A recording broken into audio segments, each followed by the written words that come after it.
awalnya sholat itu menghadap Palestina, menghadap Masjidil Aqsa. Ketika Rasulullah SAW menerima perintah sholat, awalnya sholat menghadap Baitul Maqdis, menghadap Palestina, sampai Rasul hijrah. Sehingga waktu itu orang-orang musyrikin Mekah mencela Nabi Muhammad SAW. Kenapa Muhammad itu sholatnya menghadap Baitul Maqdis, Palestina, tidak mengikuti Ibrahim? Ibrahim sholatnya menghadap Ka'bah. Nabi Muhammad selaku penerus dakwah Ibrahim, kenapa sholatnya nggak menghadap Ka'bah? Kecewa orang-orang musyrikin, mencela Nabi Muhammad, melecehkan Nabi Muhammad. Kata mereka, Muhammad tidak sama dengan Ibrahim. Sebaliknya, orang-orang Yahudi senang dengan Nabi Muhammad SAW. Kenapa? Nabi Muhammad dituduh agamanya sama dengan Yahudi. Karena Yahudi sholatnya menghadap Baitul Maqdis, dan kaum muslimin pun sama sholatnya menghadap Baitul Maqdis. Sehingga orang-orang Yahudi sama dan menganggap Muhammad itu nyontek dari syariat Yahudi. Rasul SAW setiap hari berdoa, menghadapkan wajahnya ke arah langit, minta kepada Allah agar kiblatnya dirubah. Yang tadinya menghadap Palestina berubah, minta dirubah menghadap Ka'bah, Baitullah. Kemudian turunlah perintah Allah dalam surah Al-Baqarah ayat 144 agar kiblat dirubah, tidak lagi menghadap Baitul Maqdis tapi menghadap Ka'bah, Baitullah.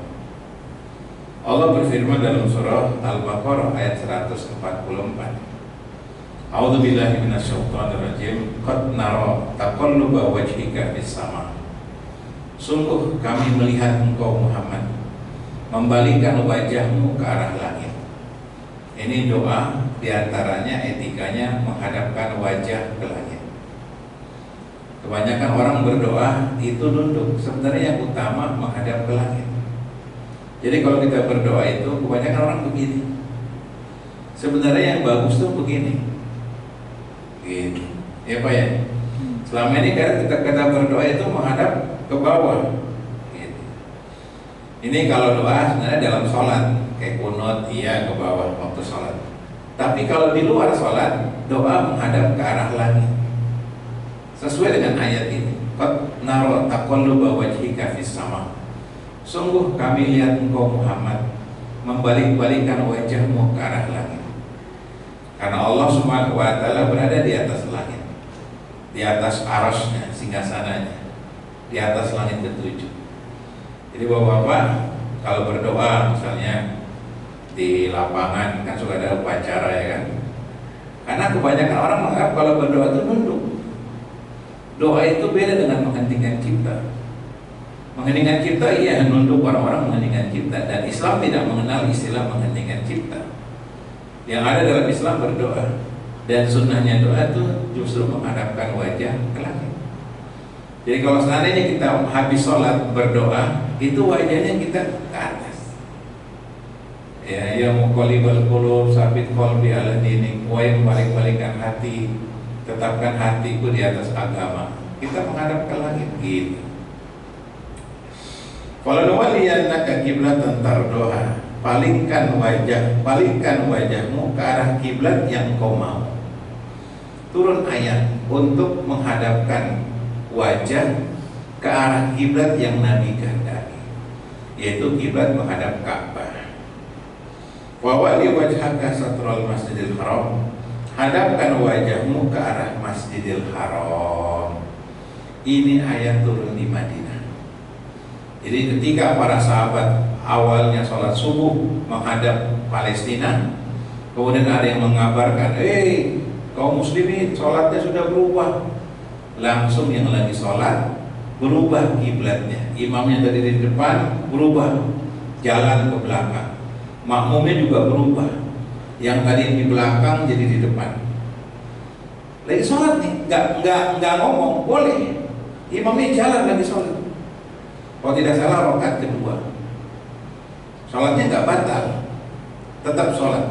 Jadi kalau kita lagi sholat tiba-tiba kiblat kita salah, Pak, kiblatnya salah Pak, madep ke sebelah kanan, nggak usah dibatalin sholatnya, geser saja. Ini yang terjadi. Makanya di sana ada namanya masjid Qiblataini. Ya Pak ya, yang umroh yang haji tahu deh pasti. Masjid dua kiblat.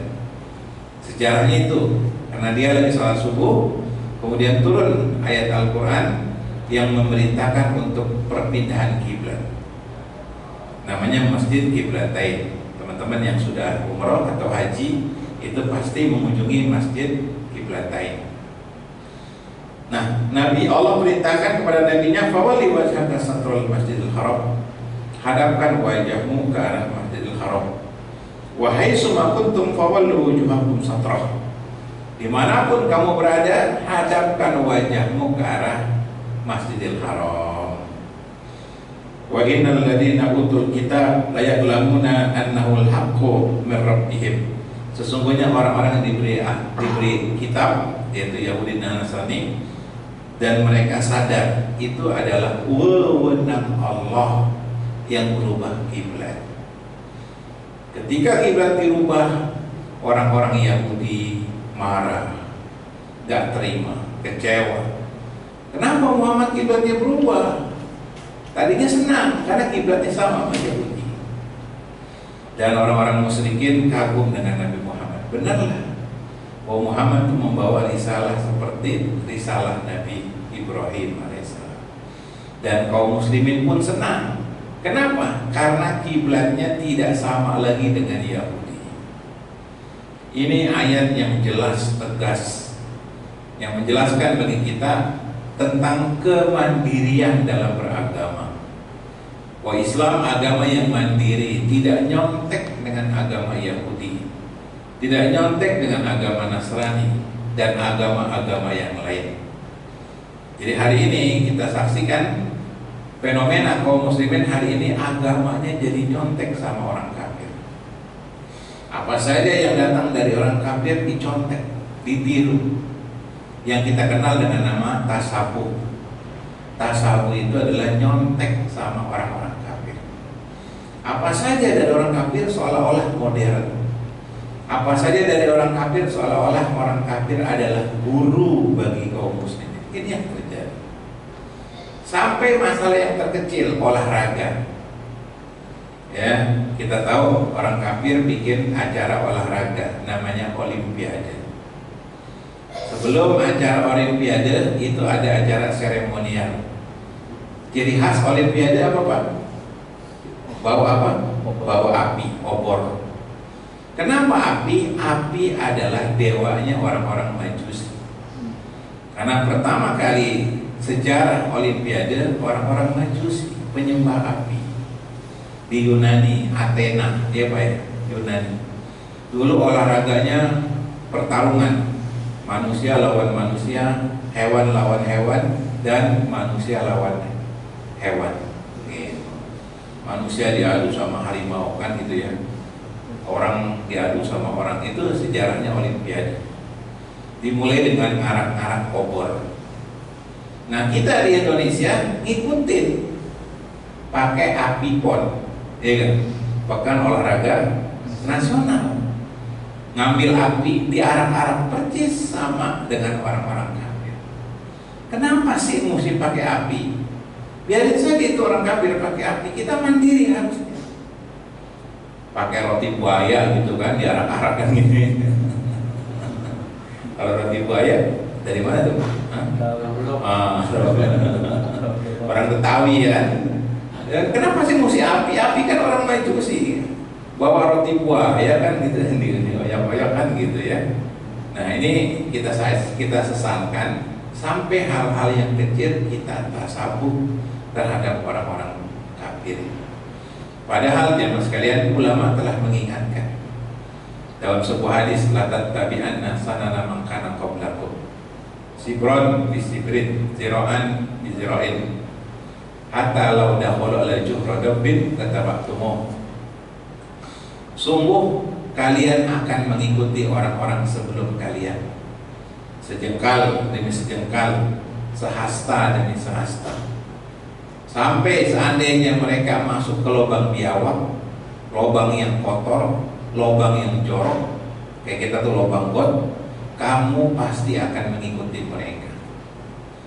Sahabat tanya, ya Rasul, al-Yahud wa Nasara, apakah yang kami ikuti Yahudi dan Nasrani? Nabi mengatakan, faman, siapa lagi kalau bukan mereka.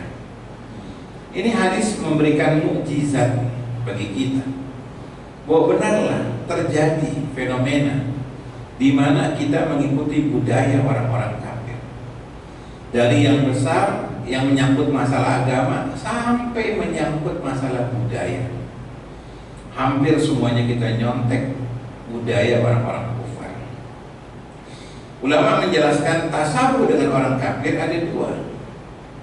Ada tasabuh yang boleh, tasabuh yang sifatnya keduniaan dan tidak menyangkut agama. Contohnya apa? Misalnya tentara loreng, gak apa-apa kita ngikutin, karena dunia tentara pakai loreng, cuma lorengnya beda. Ya Pak ya, loreng tentara sama loreng banser beda kan? Tahu banser ya kan? Ya, kalau banser itu ormas, kalau tentara resmi, tapi sama-sama loreng. Ada juga yang namanya PP, apa PP? Pemuda Pancasila. Itu juga loreng, tapi lorengnya bukan loreng tentara. Nah, tentara pakai loreng ngikutin orang kafir. Sejarah orang kafir pakai baju militer, loreng gak apa-apa ini. Dokter bajunya putih ya kan? Dokter baju putih. Saya pernah nengok rumah sakit pakai baju koko putih. Gitu. Waktu itu saya ngeruqyah pasien yang diruqyah. Ada pasien saya ruqyah di kamar apa namanya, kalau di perawat apa namanya, kamar apa namanya, kalau habis diperiksa itu kamar perawatan apa ya, kamar apa ibaratnya Pak, kalau habis dioperasi kemudian pemulihan namanya apa ya, ya ruang-ruang perawatan, ya ruang perawatan.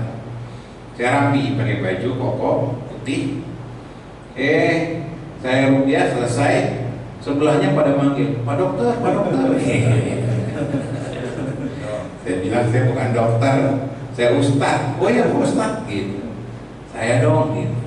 Jadi ada seorang tetangga itu dirawat di rumah sakit Persahabatan, divonis kena gangguan jantung dan sudah sampai tingkat berat, harus dibebas.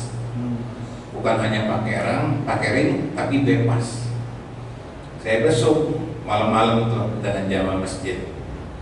Saya bilang ini sih bukan penyakit jantung Bu, ini ada yang ngirim sihir.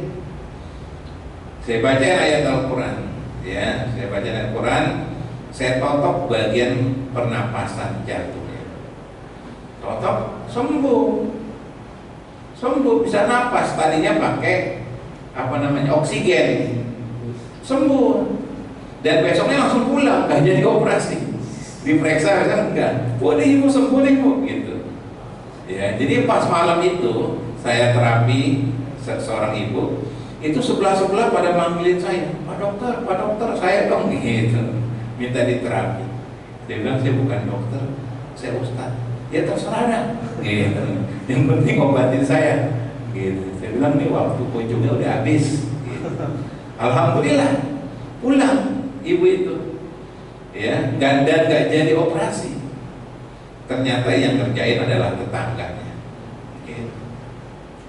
Nah, saya mau jelaskan tentang tasabuh. Kalau tasabuh dokter pakai baju putih, hakim di pengadilan pakai baju hitam, kita nyontek sama orang kafir, boleh. Termasuk kayak pakai dasi, nggak masalah, karena itu bukan syiarnya orang kafir. Umum, ya, pakai dasi. Ya, cuman kalau pakai dasi, gaji juga harus bagus, ya Pak ya. Jangan pakai tes. Habis ya.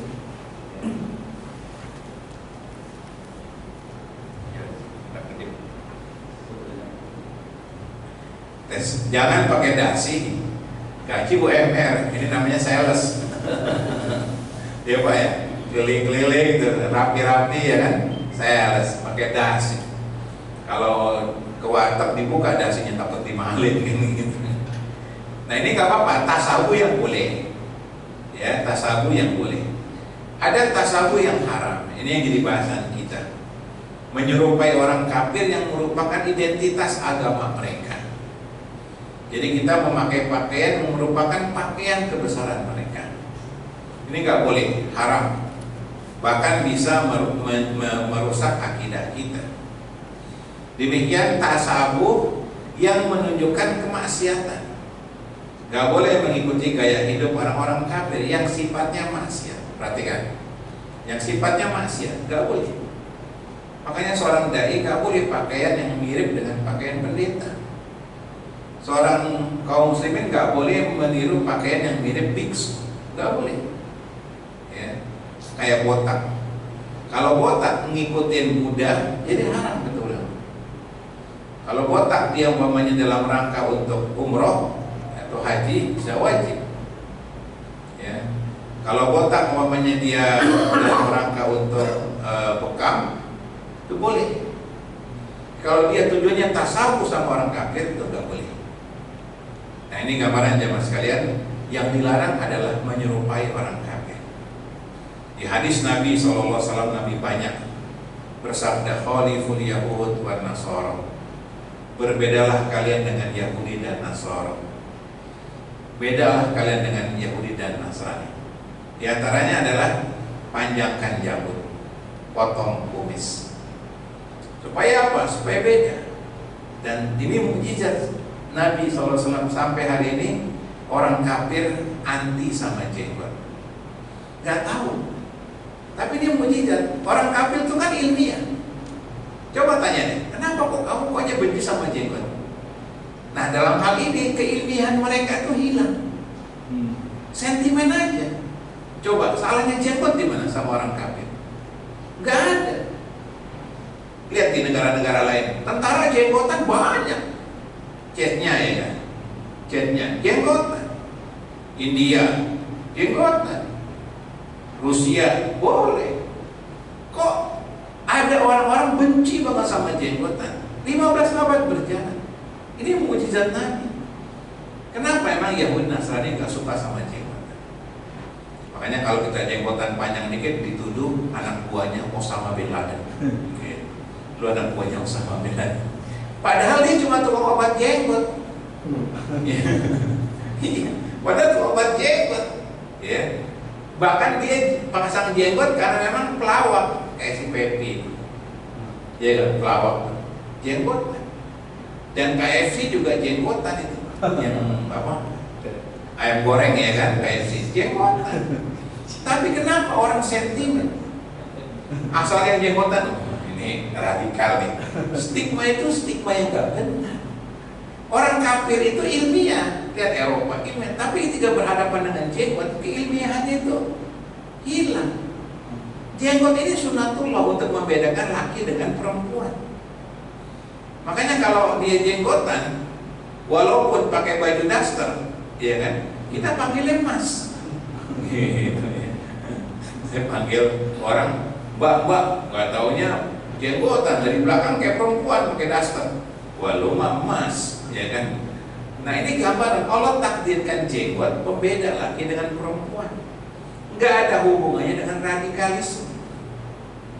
Tapi stigma jenggot betul sabda Nabi. Pakai jenggot, potong kumis. Jadi sunnahnya kumis dipotong, bukan dihabiskan. Jenggot dipakai.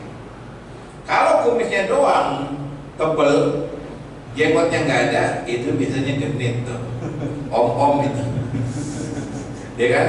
Ya, perhatikan nih om-om nih ya, para om ya. Kalau kita sekarang lagi rame sambutan tuh para om, ya, para tante, gitu. Para bapak, para ibu kan itu. Ya. Nah, jamaah sekalian, Nabi perintahkan seperti itu. Dalam hadis yang lain Nabi bersabda, khaliful yahud, khalifun nasara, Bedalah dengan Yahudi, bedalah dengan Nasrani. Sholatlah pakai sendal. Nabi perintahkan kaum muslimin zaman dulu sholat pakai sendal. Karena Yahudi sholat nggak pakai sendal. Jadi sejarahnya dulu orang Yahudi sholatnya nggak pakai sendal. Orang Islam sholat pakai sepatu. Innal yahud la yusalluna ala hifafihim wala ni'alihim fakhalifuhum. Orang Yahudi sholat nggak pakai sendal, nggak pakai sepatu. Bedalah dengan mereka. Dulu masjid Nabi nggak pakai karpet. Nabi dan para sahabat sholatnya pakai sepatu. Jadi dulu kaum muslimin sholat pakai sepatu. Sekarang beda memang. Kalau sekarang ini nggak mungkin pakai sepatu kita, dikepret sama DKM. Kurang ajar udah dipakum pakai sepatu. Asalnya dulu sholat kaum muslimin pakai sepatu. Untuk apa? Beda dengan orang-orang Nasrani. Nah ini yang kecil saja kita disuruh beda, apalagi yang besar. Akidah, ibadah, siar-siar pokok dalam agama. Gak boleh kita meniru mereka. Jamaah sekalian, ulama mengingatkan begini, sehubungan dengan hadis Nabi SAW yang berbunyi, man tasabbaha biqaumin fahuwa minhum. Barang siapa yang menyerupai suatu kaum, maka dia termasuk kaum tersebut. Barang siapa yang nyontek ngikutin orang kafir, maka dia akan nanti masuk kepada mereka. Perhatikan, tasabuh itu dari yang kecil akan membawa yang besar.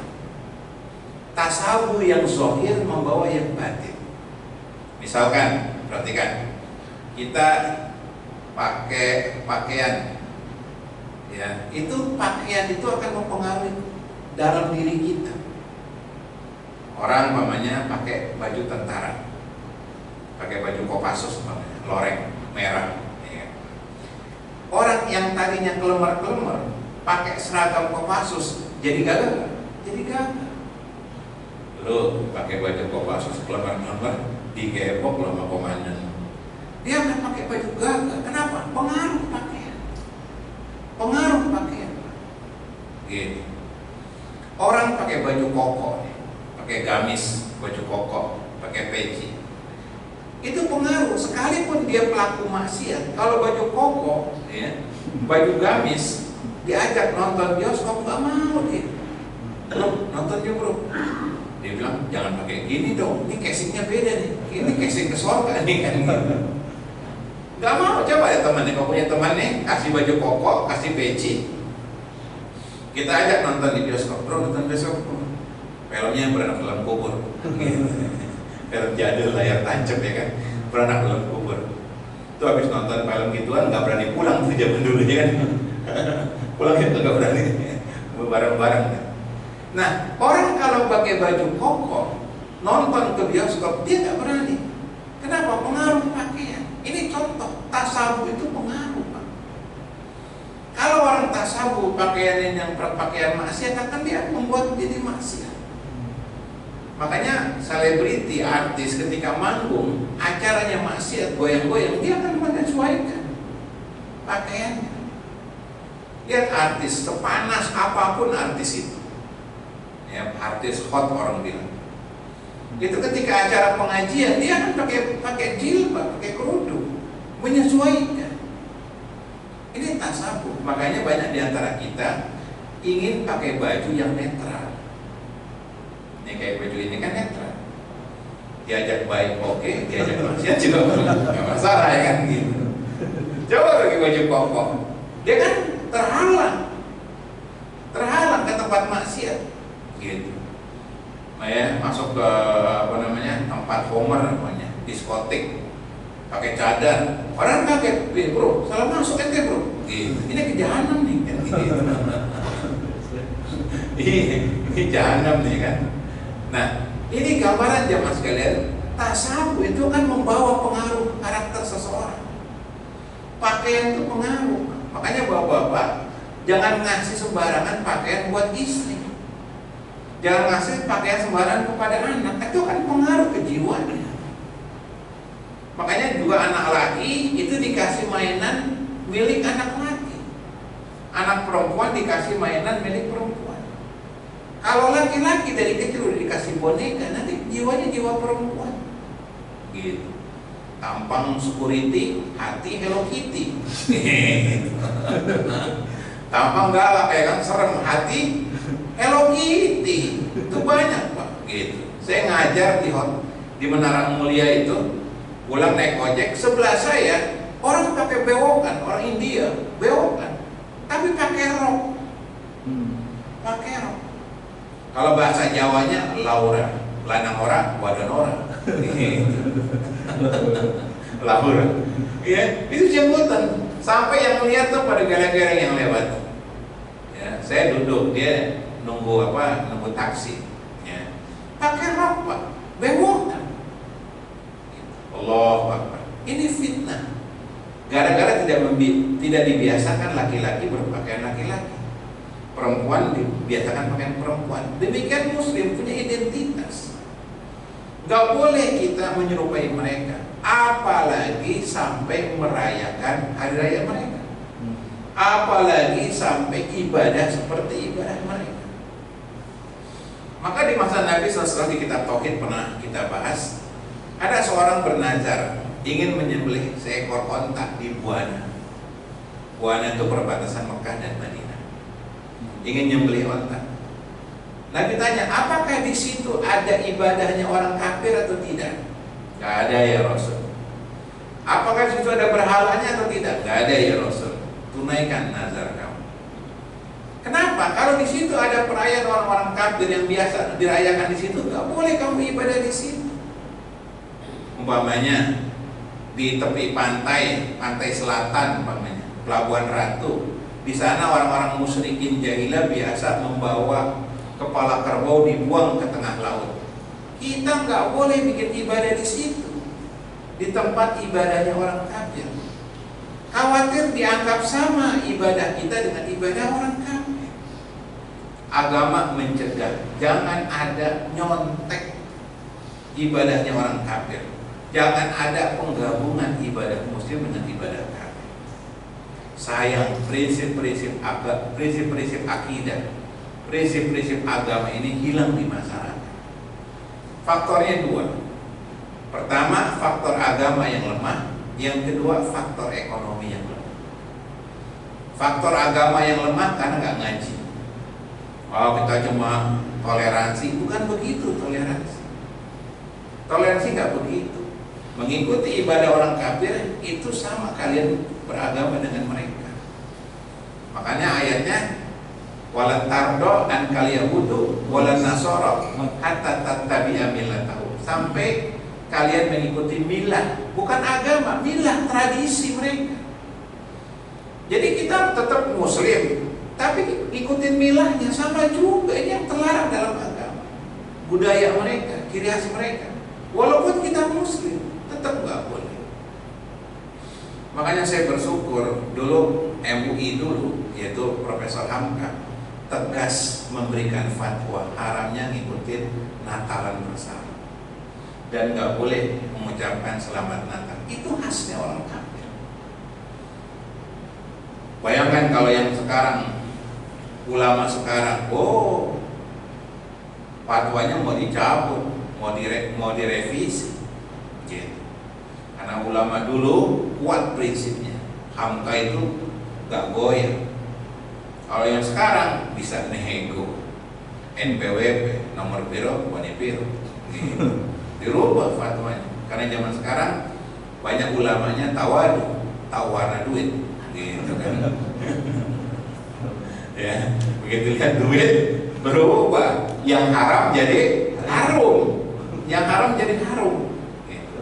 Ini Pak, prinsip-prinsip agama kita lihat banyak sekali. Saya nggak tega nyebutinnya, tapi Bapak pikir-pikirlah. Saya ambil yang paling gampang namanya kasus beduk, ya kan?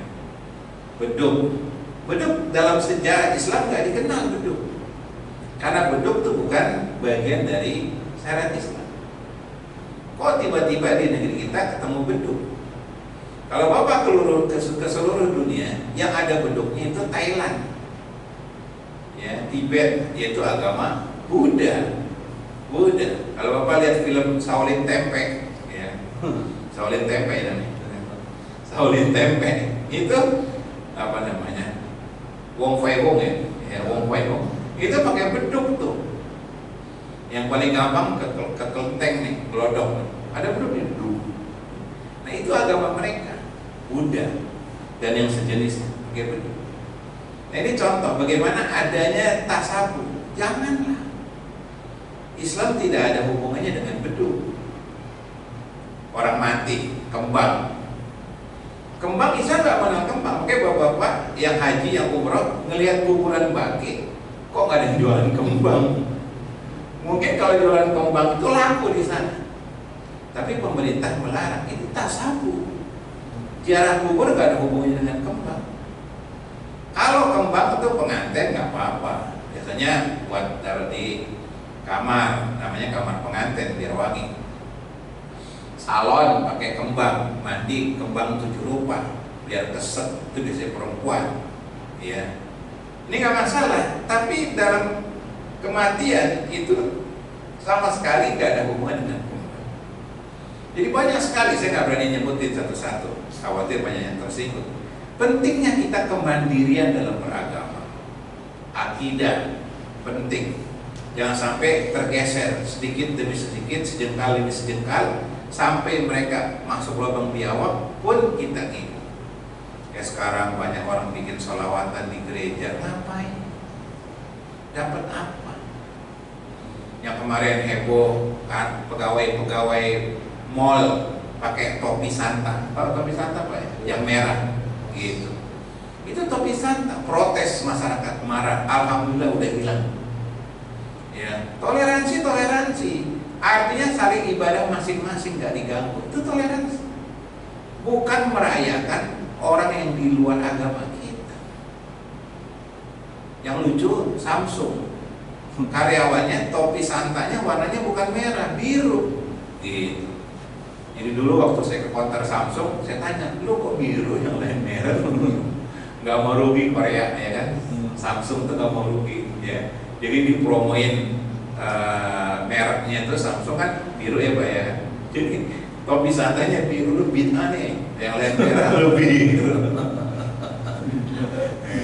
Jadi walhasil ini sekedar mengingatkan jamaah sekalian, kalau ada kawan-kawan, teman atau mungkin ada di antara keluarga kita mengadakan ritual-ritual agama mereka, biarkan saja. Kita nggak ganggu. Kalau kita mampu, kita dakwahkan mereka yang paling bagus. Ya, tapi kita tidak boleh mengucapkan, karena prinsip iman. Karena kata-kata yang paling besar dosanya yaitu kata-kata yang mengatakan Allah punya anak. Dosa besar, penghinaan kepada Rabbul Alamin. Kalau itu Allah dituduh punya anak, ini dosa yang sangat besar, gak boleh sepelekan. Dan dalam surah Maryam bagian akhir, hampir-hampir langit itu pecah, bumi-bumi gunung-gunung runtuh, ya, bumi terbelah lantaran mereka mengatakan Allah punya anak. Ini kata-kata yang besar. Jadi Natal itu definisinya kelahiran anak Tuhan. Maksudnya Allah memiliki anak. Kalau Tuhan punya anak, kalau memang Tuhan boleh punya anak, kenapa anaknya harus satu? Itu lama diskusi dengan mereka. Kalau memang Tuhan punya anak, kenapa anaknya satu? Kenapa enggak anaknya banyak? Karena fitrah orang senang sama anak. Ya Pak ya, boleh kalau dia kakek-kakek itu senang banget sama cucu. Makin banyak cucunya makin senang tuh aki-aki. Itu fitrah. Makanya kenapa Tuhan kalau punya anak, anaknya satu?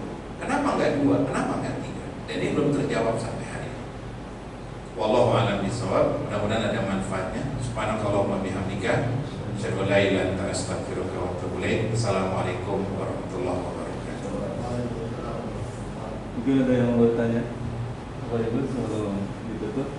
Ya, Ada saya tanya jawab tadi. Ada yang mau bertanya? Cukup ya. Cukup.